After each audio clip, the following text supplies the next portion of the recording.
নমস্কার দর্শক বন্ধুরা, রেড স্পোর্টস বাংলা আপনাদের সবাইকে স্বাগত।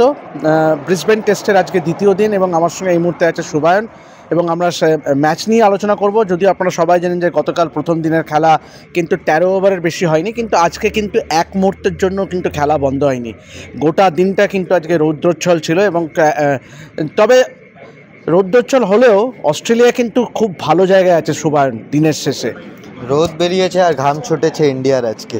What a statement! একটা করে রোজ চলে আসছে কিন্তু দেখো আজকে আমি খুব ডিসঅ্যাপয়েন্টেড, কেননা 75 for 3 আমরা করেছিলাম। We in the upper hand.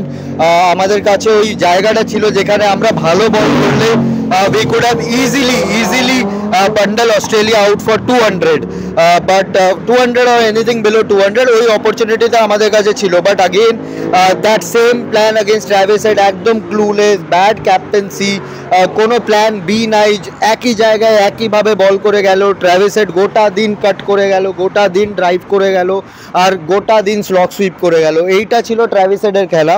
R Steve Smith again 1.5 বছর ধরে সেঞ্চুরি পায়নি টেস্ট ক্রিকেটে, আজকে সেঞ্চুরি পেয়ে গেল। তো মানে এইটা একটা সোশ্যাল মিডিয়াতেও মিম চলছে যে যদি কোনো প্লেয়ার আউট অফ ফর্ম থাকে তাহলে ইন্ডিয়ার সাথে খেলো, এসে রান বা উইকেট পেয়ে যাবে। সো মানে খুব পয়েন্টিং ডে, কেননা আর মানে আমরা আরও 60-70 রান হয়তো আজকে কম থাকতো। ট্র্যাভিস হেডের একটা ক্যাচও ড্রপ হয়েছিল 72nd ওভারে, রোহিত শর্মা সেটা ড্রপ করেছিল। So nothing is going right for Rohit Sharma the captain. ব্যাটিংটা দেখি কীরকম বেরোয়, কিন্তু এই টাইমে আমি আটারলি ডিসঅ্যাপয়েন্টেড। আর যদি বৃষ্টি না বাঁচায় তাহলে এই খেলা অস্ট্রেলিয়া নিয়ে যাচ্ছে।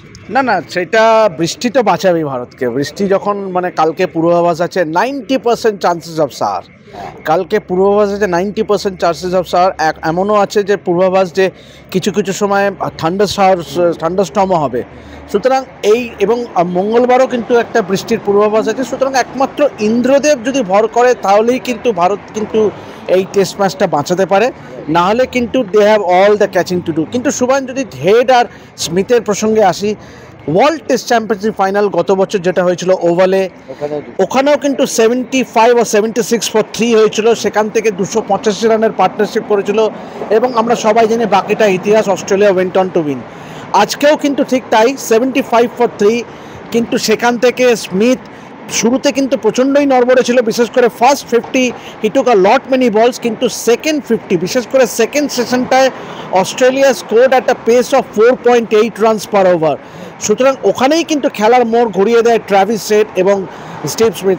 সুবান, তোমাকে যদি জিজ্ঞেস করি যে এটা কি তুমি বলবে যে বোলারদের ব্যর্থতা, নাকি না ক্যাপ্টেন্সি নিয়েও কিন্তু একটা প্রশ্নচিহ্ন থাকবে? আই থিঙ্ক ওভারঅল বোলারদের ব্যর্থতা, ক্যাপ্টেন্সি, টিম ম্যানেজমেন্টের দিক থেকে কোনো মেসেজ না আসা কি প্ল্যান বি এটাও হতে পারে, এইটা ট্রাই করো, কিছু একটা ট্রাই করো। মর্নে মর্কেলকে আজকে আমি জিজ্ঞেস করলাম যে ট্র্যাভিস হেড আবার এসে সেঞ্চুরি করলো, ব্যাক টু ব্যাক সেঞ্চুরি অ্যাডিলেডেও করেছিল। আমরা বারবার দেখছি ইন্ডিয়ান বোলার্সকে ফেল হতে। So is it lack of planning, lack of execution, কী সেটা বলো। মর্নে মর্কেলও এখন মানে প্রেশারে তো আছে, আন্ডার প্রেশার, কেননা বোলিং অ্যাটাক এখন কাজ করছে না। নিউজিল্যান্ড সিরিজেও করেনি, এখানেও করছে না। জাস্ট পার্থ টেস্টটা শুধু ভালো গেছিলো ইন টার্মস অফ বোলিং। তো কিন্তু যদি দেখা যায় তাহলে মর্কেলের কাছেও সেরকম উত্তর ছিল না। সে বললেন যে ট্র্যাভিস হেড তো দারুণ ব্যাটিং করেছে, আমরা অফকোর্স এক্সিকিউশন, ওল্ড বলের উপরে অনেকটা দায়িত্ব চাপিয়ে দিল যে 30 ওভারের পর বল কিছু করছিল না। স্টিভ স্মিথ যদিও আকাশদ্বীপের অনেক প্রশংসা করলো, বললো যে মানে নতুন বলে স্পেশালি ওই স্পেলটা খেলাটা was very tough against Akashdeep. কিন্তু এটা আমি বলবো ওভারঅল একটা ফেলিয়ার। পুরো Indian cricket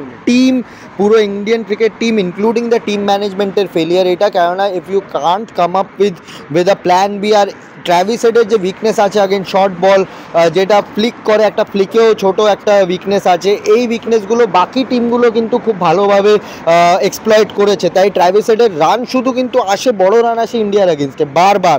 ODI world cup, WTC final, T20 world কাপে একটা হাফ সেঞ্চুরি ছিল, অ্যাডিলেডে সেঞ্চুরি করলো, এখানে সেঞ্চুরি করলো। হি অ্যাভারেজেস মোর দ্যান 100 ইন্ডিয়ার এগেনস্ট এই লাস্ট কটা টেস্টে। সো মানে it is a shame that মানে ইন্ডিয়ান think tank, আমি think tank কি বলবো কারণ it includes everything, is unable to come up with a plan, এত অ্যানালিটিক্স, এত ডেটা থাকা সত্ত্বেও। সুমেন, তোমার কি মনে হয় দ্য হাইন্ডসাইট, যদিও আমরা এই প্রশ্নটা এখন উঠতে বাধ্য এবং আগামী দিনে হয়তো উঠবে, যে winning the toss and bowling first was it the right decision? কেননা কন্ডিশনস কিন্তু ওভারকাস্ট ছিল, বৃষ্টি হয়েছিল। শুভেন, তোমাকে একটা জিনিস আমি জিজ্ঞেস করবো যে অবভিয়াসলি অ্যান্ড দ্য হাইন্ডসাইট, তোমার কি মনে হয় যে টসে জিতে প্রথম বোলিং করার সিদ্ধান্তটা কি বুমেরাং হয়ে গেল? কেননা দেখো, অনেকেই আমরা ভেবেছিলাম যে ওভারকাস্ট কন্ডিশন, বৃষ্টির একটা পূর্বাভাস ছিল গতকাল, উইকেটে কিছুটা ঘাস ছেড়ে রাখা হয়েছিল, সব কিছু মিলিয়ে কিন্তু একটা আর অবভিয়াসলি এটা ইউনিল্যাটারাল সিদ্ধান্ত নেওয়া হয়নি, এটা টিম ম্যানেজমেন্টের তরফ থেকে সমষ্টিগত একটা সিদ্ধান্ত হয়েছিল। কিন্তু তাহলেও তোমার কি মনে হয় যে উইকেটটাকে ঠিকঠাক রিড করেনি? কেন অস্ট্রেলিয়া কিন্তু যেরকম ভঙ্গিতে ব্যাট করলো, বিশেষ করে সেকেন্ড ডে, তো ব্রিলিয়েন্ট মানে সেকেন্ড সেশন এবং থার্ড সেশনটা। আমার মনে হয় না ভুল ডিসিশন ছিল, আমি এখনও বলবো যে বাজে বোলিং হয়েছে। সিরাজ ওয়াজ ভেরি স্ক্যাটারি, মানে ওই এফেক্টিভনেসটা আমরা দেখতে পারছি না, সিরাজের মধ্যে ওই এক্সট্রা জিপটা মিসিং আছে। অ্যান্ড আমি বলবো আজকে স্টিভ স্মিথও সেটা বলেছে যে দে রোড দেয়ার লাক, অনেক এজ বিট হয়েছে। আকাশদ্বীপের ওই স্পেলটা যদি দেখো, স্টিভ স্মিথ যখন নতুন এসেছিল একই ওভারে 3বার বিট হয়েছিল ট্র্যাভিস হেডের ক্যাচ ছাড়া। আই থিঙ্ক ট্র্যাভিস হেডের আগেনস্টে ট্র্যাভিস হেডকে আমি বলবো যে ওর স্টাইলই ওরকম, যে এসে প্রেশারে পুট করে দেয়। Again complete failure in terms of planning and execution Travis হেডের আগেনস্টে।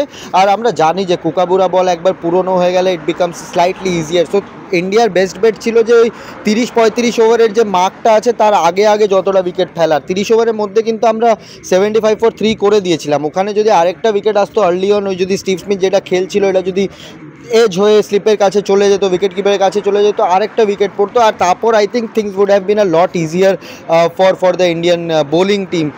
তো আর প্যাট কামিন্সও টসে এটাই বলেছিল, they also wanted to bowl, আর কন্ডিশনস ওরকমই ছিল। আনফর্চুনেটলি কালকে আমরা বিকেলে যদি আরও 10টা ওভার পেতাম তাহলে I think it would have made a huge difference. আজকে গোটা দিন রোদ ছিল, সো থিংস আর একটু ইজি হয়ে গেল ব্যাট করা। কিন্তু আমি এখনও বলবো যে অস্ট্রেলিয়া একটু লাকি ছিল, কিন্তু India apart from Bumrah's spell এদিক ওইদিক, আকাশদ্বীপের স্পেল এদিক ওইদিক, Siraj was a complete failure today.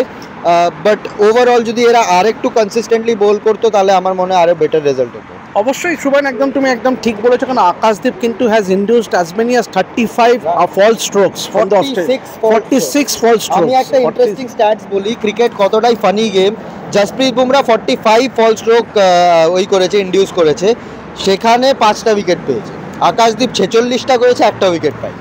কারণ বুঝলেন, কিন্তু talking about Bumrah, once again আবারও তিনি দেখিয়ে দিলেন যে মানে এই মুহূর্তে বিশ্বের অন্যতম সেরা বললে অ্যাক্রস দ্য ফরম্যাটস, এই সেরা বললেও কম বলা হয়। How to describe Bumrah's performance? এবং একটা বিতর্ক হয়েছে আজকে, আমরা যদিও বুমরা প্রসঙ্গে আপনারা হয়তো ভাবছেন যে কী আবার বিতর্ক হলো, অবশ্যই সেটা বাকিটা সুবাইনি বলুক ডিটেলে কি হয়েছে। আমি এখন এমভিপি ওয়ার্ডটা তো ইউজ করব না। সো আজকে কি হয়েছে আমি বলছি। Fox commentator Isa Guha, former England cricketer, women's cricketer, সে আজকে এমভিপি বলছিল যখন 5 কমপ্লিট করলো বুমরা, তখন বলছিল যে হি ইজ ইন্ডিয়াজ এমভিপি আর মোস্ট ভ্যালুয়েবল প্লেয়ার হয়, ওইটাকে বলে দিয়েছে মোস্ট ভ্যালুয়েবল প্রাইমেট মানে বান্দর, ম্যামল, ওই দিক থেকে। আর ইন্ডিয়া অস্ট্রেলিয়ার যে হিস্ট্রি আছে উইথ মাঙ্কি গেট, রেসিজম, অনেক কিছু, it has triggered controversy. Channel 7-এর যে 7-এর ওয়েবসাইট আছে ওখানে they have done a story on this, যে Isa Guha calling Jasprit Bumrah primate. সো এটা একটু সেন্সিটিভ ওয়ার্ল্ড, আর এরকম থ্রো অ্যারাউন্ড করার আগে দেখে she could have said most valuable performer, most valuable bowler, যা খুশি ইউজ করতে পারতো, বাট প্রাইমেট ওয়ার্ডটা একটু সেন্সিটিভ, সো ওইদিকে একটু কন্ট্রোভার্সি হচ্ছে। কিছু শুনলে যে এখন অবধি কোনো অ্যাপোলজি না, এখন অবধি কোনো অ্যাপোলজির কথা আমি শুনিনি, but I am pretty sure BCCI জিনিসটা নোট করাবে যে এরকম ওয়ার্ড ইউজ করা হয়েছে। And I am pretty sure যেভাবে এটা সোশ্যাল মিডিয়াতে উঠছে, কালকে আমরা অন ইয়ার একটা ঈশা গোয়ার থেকে অ্যাপোলজি দেখতে পারবো।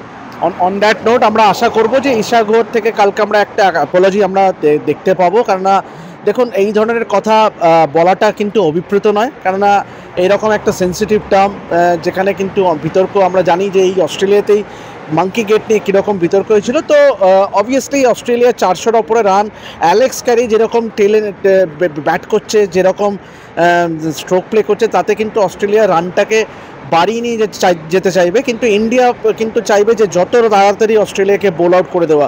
কিন্তু বাদ থাকবে একটাই, যে কালকে পূর্বাভাস আছে বৃষ্টির। অন দ্যাট নোট আমি দেবাশিস এবং আমার সঙ্গে সুবায়ন আমরা সাইন অফ করছি। আপনারা জানেন যে এখন অনেকটাই রাত্রি হয়ে গেছে, এখন আর দিনের আলো নেই। তো অন দ্যাট নোট আমরা এখানে গাবা থেকে সাইন অফ করছি। সঙ্গে থাকুন রেড ফুট বাংলা এবং অবশ্যই সাবস্ক্রাইব করে ফেলতে ভুলবেন না।